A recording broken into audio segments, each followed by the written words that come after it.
Shalom. Shalom.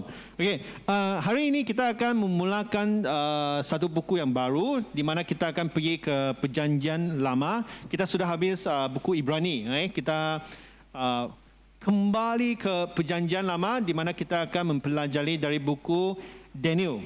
Daniel kita semua kenal kan siapa Daniel. Nah, kalau kamu melihat dan mencari dia di buku ke-27 di Perjanjian Lama. Kalau kamu tidak dapat cari dia lah.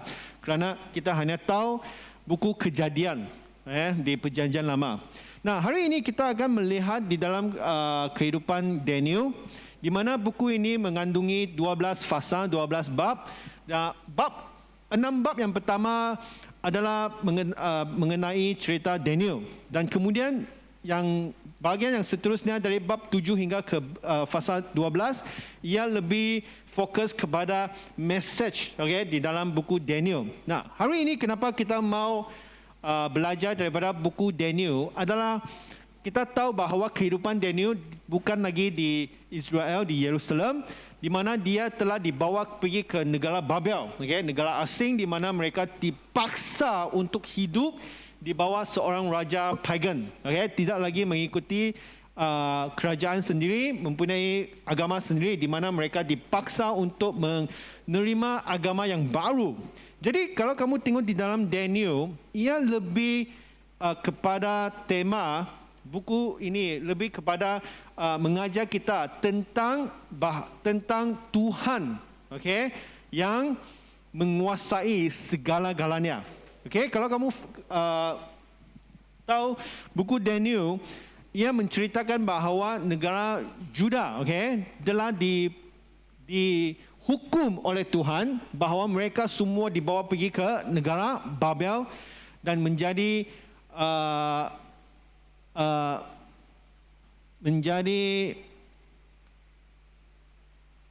prisoner,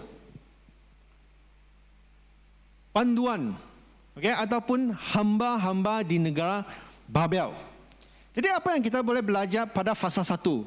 Nah, fasa 1 adalah untuk mengajar kita bahawa apabila kita berada di tempat asing ataupun engkau dikelilingi oleh banyak orang bukan Kristian, di mana mungkin mereka akan menyuruh kita membuat sesuatu dan kamu tahu bahawa sesuatu itu adalah sesuatu yang salah.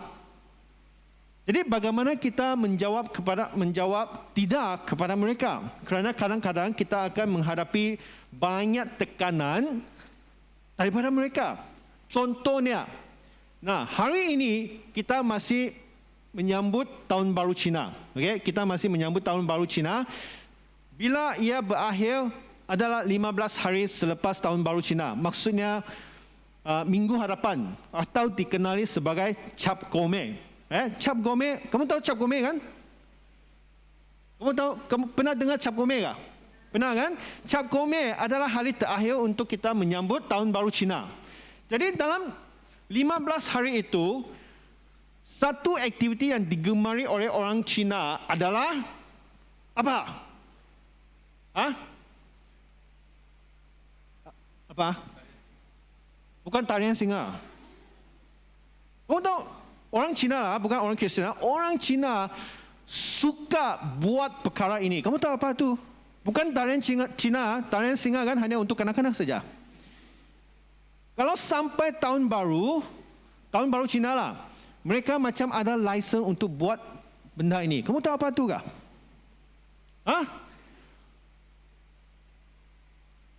Apa? Bukan bunga api. Bunga api kan bakar duit lah. Piu! RM50. Orang Cina suka judi. Saya mau guna orang Cina lah. Saya tahu orang suka judi, tapi semasa Tahun Baru Cina, orang-orang Cina mereka suka judi. Kau pergi rumah mereka, kamu akan nampak satu meja di dapur sana. Majorkah, kadkah, apa-apa pun mereka judi. Ada yang sudah ketawa ni. Pernah judi tak kamu? Kalau kamu tidak pandai main kad, tidak pandai main mahjong, tidak apa. Ada satu lagi game. Kamu tahu tu? Kamu pernah nampak tak itu game yang ada ketam, ikan? Oh, pernah kan? Oi, kalau kamu simpan duit di atas ketam, oi, ini pastor mengajar kamu judi ni. Kalau itu dadu kan? Kena itu ketam 2, wah, kamu punya duit double. Oi, kau tahu juga, ha? Orang Cina suka judi. Sehingga mereka ada satu dewa duit. Mereka akan doa, saya menang banyak. Nah, apa yang saya nampak di social media dalam satu minggu ini adalah banyak muda-mudi kita, muda-mudi lah. Saya tidak mau cakap dewasa lah. Nanti kamu pergi cari, siapa itu dewasa yang pergi judi duit lah. Dalam satu minggu ini, saya nampak banyak muda-mudi Kristian, mereka berjudi. Mereka judi. Kadang-kadang pastor sudah menasihatkan mereka, janganlah menjudi. Tetapi mereka tetap mau main. Kenapa? Kerana di dalam rumah itu hanya kamu seorang saja yang Kristian, hanya kamu seorang saja yang boleh mengatakan tidak kepada mereka. Tetapi pada masa itu kebanyakan muda-mudi tidak sanggup menolak. Kenapa? Kerana mereka takut mereka diketawakan oleh mereka semua. Bahawa, ini orang suci. Ini orang Kristian, tidak main. Jadi buat apa kamu datang ke rumah saya? Semua pun judi. Jadi kalau kamu di dalam keadaan itu, situasi itu, bolehkah kamu cakap tidak kepada kawan-kawan kamu? Ini adalah satu tekanan yang diterima oleh muda-mudi sekarang di zaman sekarang. Bukan sahaja itu. Contoh yang lain adalah kebanyakan kamu meninggalkan keluarga kamu, kampung kamu, tempat kamu untuk datang ke KK untuk belajar. Dan mungkin di antara kamu tinggal bersama dengan rakan sekerja kamu atau rakan sebilik kamu, di mana mereka bukan Kristian. Kadang-kadang mereka akan mengajak kamu membuat sesuatu dan kamu tahu itu adalah salah. Jadi bagaimana kamu memberitahu kepada mereka, saya tidak mau? Kadang-kadang dalam hati cakap tidak, tetapi tangan sudah mula buat. Kebanyakan kita akan mengalami situasi begini di dalam kehidupan kita. Contohnya macam di tempat kerja. Mungkin syarikat itu atau office itu hanya kamu saja seorang yang Kristian. Dan kadang-kadang rakan sekerja kamu mengajak kamu untuk membuat sesuatu, tetapi kamu tahu itu adalah salah. Bagi saya, pada awal saya bekerja di sebuah syarikat, saya tidak pandai bercakap tidak kepada bos saya. Kamu berani tak kamu cakap dengan bos? Bos, saya tidak mau. Bos mengajak saya pergi buat apa? Pergi minum arak, pergi berjudi, pergi pub. Itu sajalah. Saya tidak mau kasih tahu semua. Nah, pada masa itu saya adalah seorang Kristian yang muda. Tetapi saya tidak mengikuti ataupun tidak menyertai gereja selama setahun. Dan dalam setahun itu bos saya kan mengajak kita untuk pergi minum, saya pergi minum. Mengajak saya pergi berjudi kan, saya pun pergi judi. Kami judi sampai dari malam sampai pagi. Kita bukan judi macam RM2, RM3, tidak. Kami judi kan ratus ribu ringgit. Sampai esok, sampai pagi, satu malam. Selepas pada masa itu ada Tuhan mengutus malaikat ke dalam kehidupan saya, membawa saya kembali ke gereja. Dan pada masa itu saya mula menjadi seorang yang suci. Dan apabila bos mengajak saya pergi judi, pergi minum, pergi pub, kamu tahu apa yang saya cakap dengan dia? Bos, saya tidak mau. Mungkin di antara kamu tidak berani cakap kerana dia adalah bos. Dia boleh pecat kamu kan? Tetapi saya cakap dengan dia, bos, saya tidak mau. Bos cakap kenapa? Kerana saya seorang Kristian. Saya pun tidak tahu dari mana datangnya keberanian saya. Dan pada masa itu, bos tahu saya seorang Kristian, dia tetap mengajak saya pergi pub. Jadi pada akhirnya saya cakap, okeylah, saya pergi. Kamu tahu apa yang berlaku di pub sana?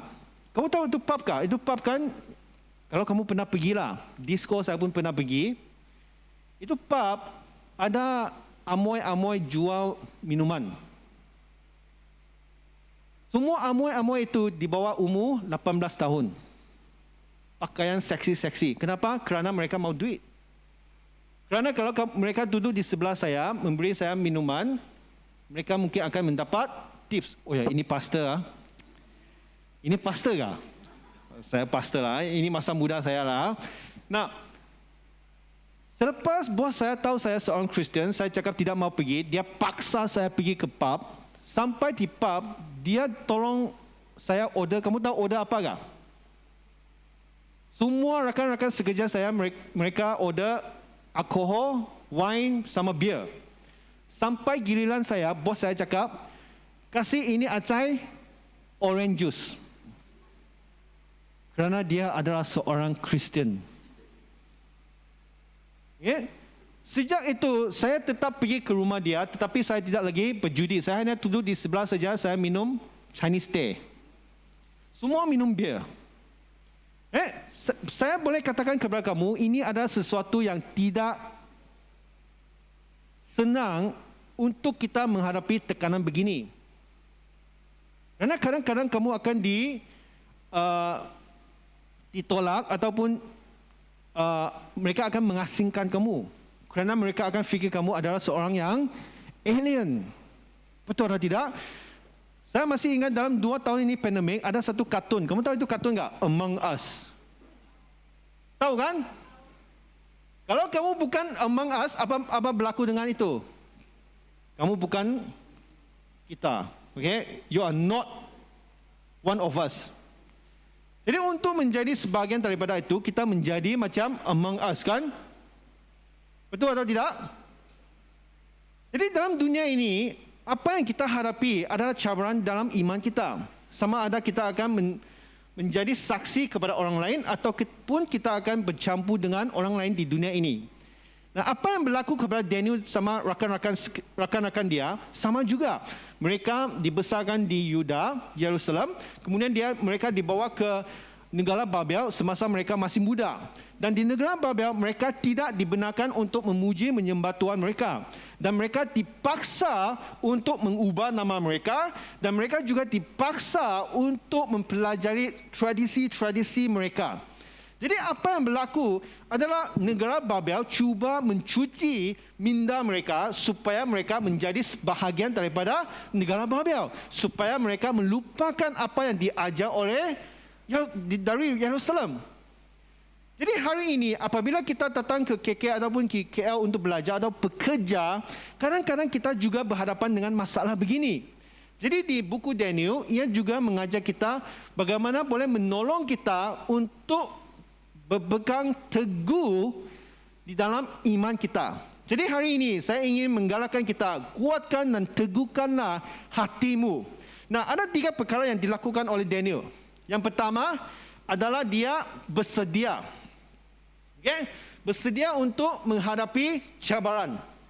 Nah, dia telah bersedia untuk menghadapi cabaran kerana mereka semua sudah dididik dari awal lagi, dari kecil lagi tentang firman Tuhan. Jadi apabila mereka pergi ke negara Babel, mereka sudah bersedia. Okey? Kenapa bersedia ataupun bersiap? Kerana di negara Babel ada 4 teknik atau strategi yang dilakukan oleh negara Babel ataupun uh, musuh, musuh Tuhan untuk mencuci minda kita. Bagaimana? Mereka akan, kalau kamu tengok di dalam cerita Daniel, yang pertama mereka akan mengasingkan kamu. Yang pertama mereka akan mengasingkan kamu. Kenapa? Kerana Daniel di dalam ayat 3 mengatakan bahawa mereka telah dibawa keluar dari keturunan raja dan kaum bangsawan. Dengan kata lain, mereka mengasingkan Daniel dan rakan-rakan mereka dari keluarga, dari kawan-kawan mereka, untuk bersendirian. Jadi bagi kita sama juga. Apabila kamu meninggalkan keluarga, meninggalkan gereja kamu untuk datang ke KK, kamu juga diasingkan. Kamu juga diasingkan di mana kamu tidak lagi bersama dengan kawan-kawan kamu lagi, terutamanya kawan-kawan Kristian. Nah, untuk kita membuat misi ke tempat lain, kita masih boleh menjadi saksi kepada orang lain. Kenapa? Kerana kita ada sekumpulan orang-orang Kristian bersama dengan kamu. Tetapi apabila kamu berseorangan diri, adakah kamu masih mampu menjadi saksi kepada Tuhan? Jadi langkah yang pertama untuk mencuci minda kamu adalah untuk mengasingkan kamu dulu. Selepas mengasingkan kamu dulu, apa yang berlaku seterusnya adalah yang kedua adalah indoktrinasi. Indoktrinasi maksudnya mereka akan mula mengajar kamu benda yang baru. Dalam ayat 4, yakni orang-orang muda yang tidak ada sesuatu celah, yang berperawakan baik, yang memahami pelbagai-bagai hikmat, pengetahuan banyak dan yang mempunyai pengertian tentang ilmu, yakni orang-orang yang cakap untuk bekerja dalam istana raja, supaya mereka diajarkan tulisan dan bahasa orang Kasdim. Dengan kata lain, mereka cuba mencuci kamu punya minda dengan benda yang baru, supaya kamu akan lupa apa yang kamu belajar dari kecil lagi. Jadi hari ini sama juga. Apa yang kamu nampak di dalam sosial media, sila pastikan itu adalah benar. Jangan dengar saja. Kerana hari ini media adalah benda yang sangat baik dan ia juga benda yang sangat bahaya bagi setiap kita. Kerana ia bukan sahaja memberi kita pengetahuan, tetapi pengetahuan yang salah juga akan memasuki ke dalam minda kita. Kamu tahu tak berapa peratus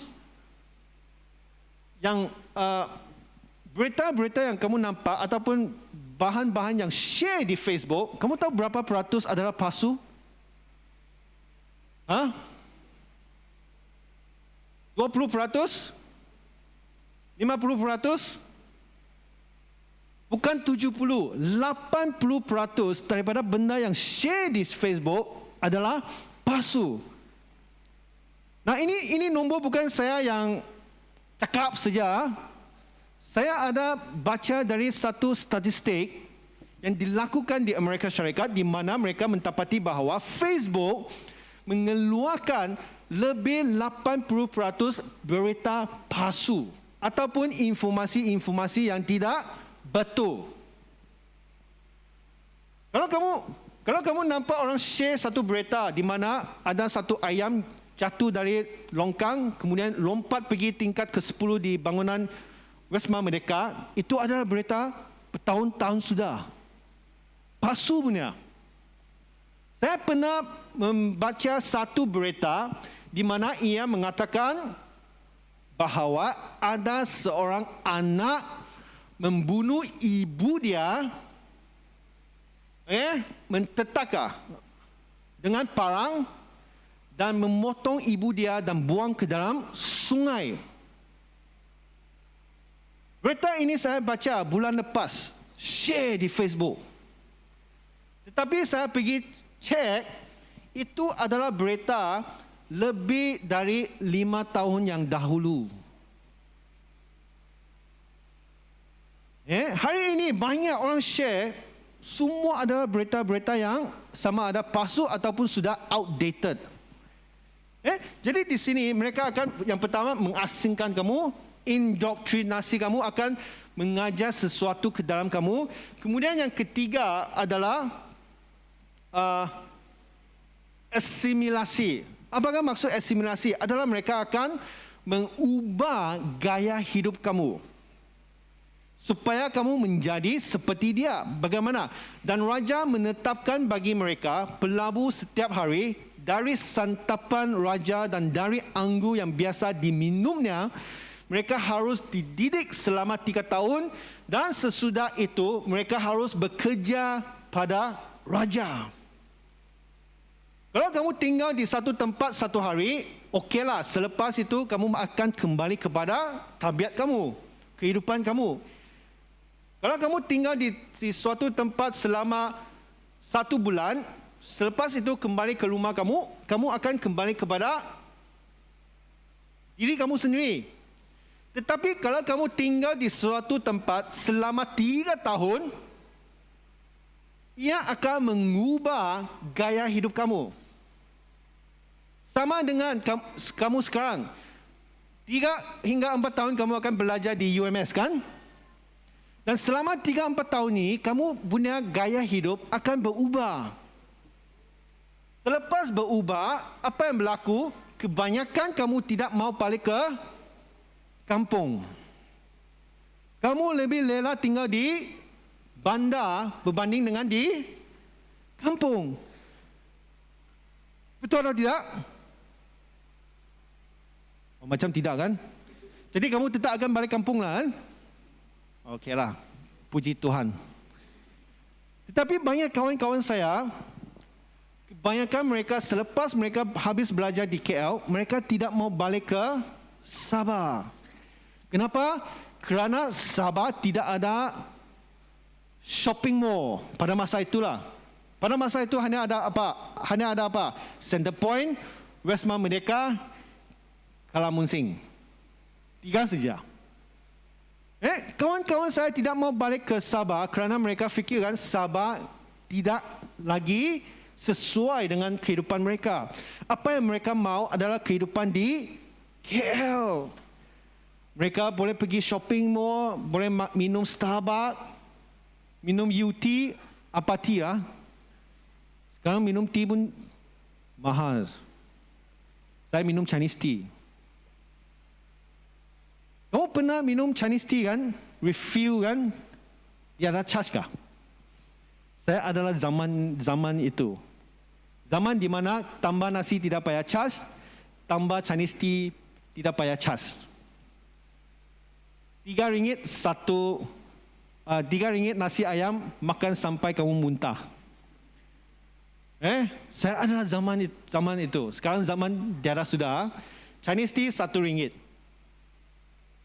Tambah nasi 2,5. Betul, kan? Tambah nasi 2,5. Jadi makan nasi ayam jadi RM12. Kerana kamu tambah nasi, tambah Chinese tea. Nah, jadi selama 3 tahun mereka terpaksa hidup seperti orang Babel. Jadi ini adalah untuk mengubah gaya hidup mereka. Dan kemudian pada akhirnya apa yang berlaku adalah negara Babel mengubah nama mereka. Kekeliruan. Nah, kekeliruan apa maksudnya? Adalah mereka mengubah nama dia. Kalau kamu tengok di dalam ayat 6 hingga 7, mereka mengubah nama dia, nama lama Daniel kepada Belshazzar, Hanania, Sadrak, Misael, Mesak, Azariah, Abednego, orang Mexican. Nah, hari ini kalau kamu mengubah nama bukan sesuatu yang besar. Saya ada banyak nama nickname, nama samaran. Nama saya Eric Fung, kan? Kalau saya main game di internet, nama samaran saya Z.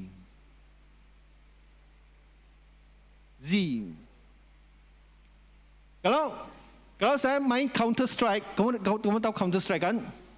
Saya bukan Z, tetapi saya Monkey Key. Dulu saya main Sim City kan? Nama saya D Silva. Kalau saya main Football Manager, kamu tahu apa nama saya kah? Alec Container. Hari ini, kalau kamu mengubah nama, bukan sesuatu yang sangat, perkara yang sangat besar ataupun sangat serius. Okay? Suka-suka saya ada nama samaran. Hari ini kamu boleh panggil saya. Nama saya hari ini kamu tahu apa sudah tak? Tidak lagi Eric. Kamu tahu orang panggil saya apa? Reverend. Saya cakap dengan isteri saya, bila nama saya jadi Reverend lah. Saya tahu kamu panggil saya Reverend lah. Tetapi, kalau ada beberapa Reverend di sini, kalau ada satu orang panggil Reverend, semua Reverend akan tengok. Ya. Nama saya sudah ubah. Kamu tahu kenapa? Kerana saya sudah mengikuti Yesus melayani Tuhan. Jadi tidak ada nama sendiri sudah. Orang panggil saya Reverend. Tapi saya pergi internet, ada Z, Mankiki, D Silva, apa lagi ya? Saya ada banyak nama samaran, tapi ini adalah yang, kalau kamu nampak Z, Mankiki, itu saya. Tetapi pada zaman mereka, mengubah nama adalah sesuatu yang sangat serius. Okay? Apa maksud di dalam bahasa Babel, saya tidak tahu. Belshazzar, Sadrak, Mesak, Abednego ataupun Sinarau Bakar, saya tidak tahu. Tetapi apa yang saya tahu adalah semua nama ini adalah memberi hormat kepada Tuhan mereka. Oleh itu mereka mengubah nama kamu. Sama dengan apabila kamu diasingkan, kamu akan belajar sesuatu yang baru, gaya hidup kamu akan berubah, kemudian pada akhirnya kamu akan menjadi keliru di dalam kehidupan kamu. Pada masa itu, kamu tahu macam mana mau cakap tidak kepada orang lain.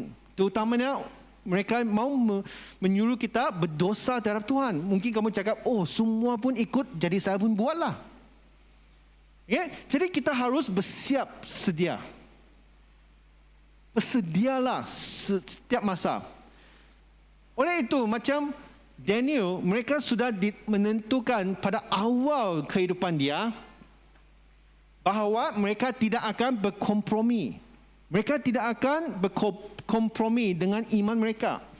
Kalau kamu tengok di dalam kehidupan, apa yang dilakukan oleh Daniel adalah yang pertama, dia menolak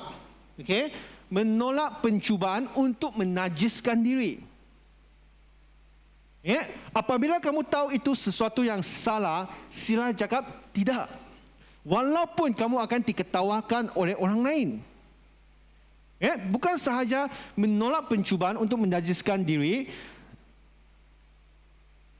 Daniel juga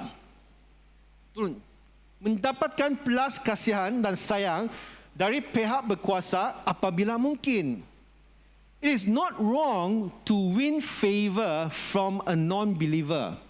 Bukan salah untuk mendapatkan belas kasihan dan sayang daripada pihak yang bukan orang Kristian.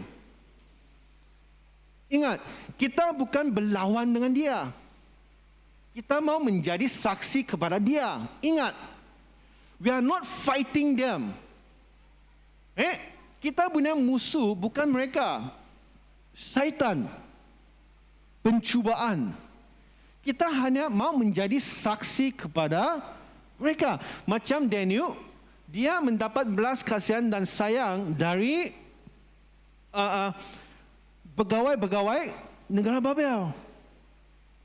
Oleh itu, dia dapat memikirkan, menawarkan penyelesaian yang saling menguntungkan bagi mereka. Di sini apa yang dia dikatakan pada ayat 12, adakanlah pencubaan dengan hamba-hambamu ini selama 10 hari. Dan biarlah kami diberikan sayur untuk dimakan dan air untuk diminum. Kemudian sesudah itu bandingkanlah perawakan kami dengan perawakan orang-orang muda yang makan dari sandapan raja. Kemudian berlakukanlah hamba-hambamu ini sesuai dengan pendapatmu. Nah, apa yang dilakukan oleh Daniel di sini, dia bukan cuba menguji Tuhan. Ingat, dia bukan cuba menguji Tuhan, tetapi apa yang dilakukan oleh Daniel adalah dia percayakan kepada Tuhan. Dia percaya kepada Tuhan bahawa saya percaya bahawa Tuhan akan melindungi saya, Tuhan akan memberkati saya. Jadi apabila kamu berada di situasi di mana kamu dipaksa untuk membuat sesuatu, kamu mesti ingat bahawa Tuhan masih bersama dengan kamu. Jadi apa yang kita harus buat adalah kita harus percaya kepada Tuhan. Percayakan kepada Dia. Apa yang berlaku kepada Daniel dan rakan-rakan dia adalah Tuhan memberkati mereka. Empat cara. Yang pertama, Tuhan memberkati mereka secara fizikal. Selepas 10 hari hanya makan sayur, tetapi tubuh mereka lebih sihat daripada orang-orang muda yang makan santapan dari raja. Bukan sahaja itu, Tuhan juga memberkati mereka secara mental, di mana mereka mempunyai pengetahuan untuk mempelajari sesuatu yang baru bagi mereka. Dan bukan sahaja itu, Tuhan juga memberkati mereka secara rohani. Daniel mempunyai karunia untuk menterjemahkan mimpi dan juga visi. Okey? Kerana pada masa itu, pada zaman itu, menterjemahkan ataupun mencuba menjelaskan mimpi adalah sesuatu yang sangat penting. Kalau kamu masih ingat Joseph, di mana dia menolong Raja Farao untuk menterjemahkan mimpi. 7 tahun yang pertama mereka akan diberkati dengan banyak penuaian. Selepas 7 tahun apa yang berlaku? Musim kemarau kan? Kelaparan. Okay? Semua ini adalah sangat penting. Hari ini masih ada orang cuba pergi mencari orang untuk menterjemahkan ataupun menjelaskan mimpi. Kamu pernah cari bomo tak untuk menjelaskan mimpi? Tidak. Ada juga Kristian yang mereka cuba mencari pastor-pastor untuk menjelaskan apa yang dimaksudkan oleh mimpi mereka. Nah, tetapi saya boleh memberitahu kamu, saya tidak ada karunia ini. Bagi saya jawapannya sama. Mimpi itu mimpi. Kalau kamu mimpi apa-apa dari Tuhan, kamu berdoalah. Uji mimpi kamu. Sama ada ia mengikut kehendak Tuhan atau tidak. Okey? Jangan kamu percaya apa yang kamu mimpi. Ini nasihat saya. Kenapa? Kerana dalam 1 minggu ini saya hanya mimpi. Kamu tahu mimpi apa tak? Mimpi zombie. Kerana saya tengok wayang Last of Us. Wow. Sehingga saya tiap-tiap malam pun mimpi dengan zombie. Saya dikejar oleh zombie, bukan dikejar oleh Yesus. Saya dikejar oleh zombie. Saya nampak zombie, saya takut sudah sekarang. Tapi episod 3 belum keluar lagi kan? Kembali kepada khotbah. Okay, sorry. Jadi nasihat saya, jangan percaya semua mimpi kamu. Okay? Kalau kamu mimpi sesuatu ataupun visi, kamu berdoa supaya menguji visi dan juga mimpi kamu. Sama ada ia datang daripada Tuhan ataupun diri kamu sendiri. Okay? Jadi bukan sahaja itu, Tuhan juga memberkati mereka secara sosial. Kerana pada masa itu mereka lulus semua ujian dan mereka mula melayani Raja Babel. Dan juga pada masa itu mereka juga diberkati Tuhan kerana mereka menjadi saksi kepada negara-negara asing. Melalui kehidupan mereka, mereka mengenal siapakah Tuhan mereka. Oleh itu, kalau kamu tengok di dalam cerita Daniel, Daniel bukan sahaja mengenai Daniel di dalam dengan singa-singa, tetapi cerita Daniel lebih kepada mengajar kita bahawa Tuhan masih mengawal semua. God is still in control in everything. Amen. Jadi apa yang berlaku di dalam kehidupan kamu ataupun sesuatu yang mencabar iman kamu, ingat Daniel. Ingat Daniel bahawa dia bersiap sedia berhadapan dengan cabaran. Dia percayakan Tuhan. Pada akhirnya Tuhan melindungi dan memberkati setiap mereka. Jadi apabila kita berhadapan dengan masalah-masalah atau situasi yang mencabar iman kita, janganlah kita lupa Tuhan. Tetap berpegang teguh dengan iman kita. I know it's not easy. Saya tahu ini bukan senang. Kerana kamu mungkin akan ditolak oleh orang lain, mungkin kamu akan diketawakan oleh orang lain kerana iman kita. Tetapi apa yang berlaku kepada Daniel bukan satu cerita sahaja. Kita boleh tengok Paulus. Kita boleh tengok Joseph. Mereka semua berhadapan dengan situasi di mana mencabar iman mereka. Tetapi mereka tetap setia kepada Tuhan. Saya tahu tahun ini, hari ini 22 Januari, masih tahun baru. Masih di bulan Januari. Kalau kamu belum lagi start kamu punya plan, tidak apa. Ada 11 bulan lagi. Faham kan? Tetapi di sini saya ingin mencabar setiap kita dalam satu tahun ini, kita terus berpegang teguh pada iman kita. Amin. Mari kita berdoa.